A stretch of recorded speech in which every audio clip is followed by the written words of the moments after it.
Most people use ChatGPT in the simplest possible way, but the people who get insane results in 2026 are using a completely different style of prompting. Not longer prompts, not complicated templates, just smarter thinking. Here are 3 advanced prompts that change the way ChatGPT thinks with you, not for you. Prompt 1. Ask for the missing angle. Most people tell ChatGPT what to write, but the smartest prompt in 2026 is this. Here's my idea, now tell me what I'm not seeing. You're not asking for a summary. You're not asking for expansion. You're asking for blind spots, the hidden weaknesses in your thinking. It's one of the fastest ways to turn average ideas into powerful ones. Prompt 2. Make it argue with you. Not politely, not softly, directly. Try this.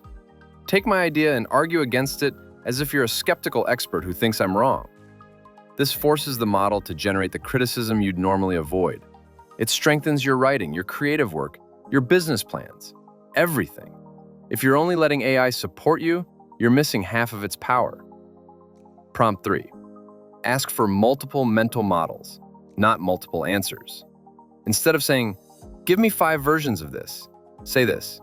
Explain 5 different mental models I could use to approach this idea.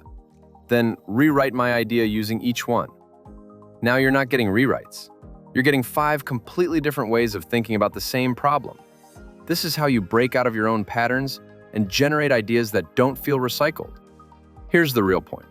AI becomes powerful when you stop asking it to finish your work and start asking it to challenge, expand, and sharpen your thinking. If you want more advanced, non-basic ways to use ChatGPT in 2026, subscribe for more.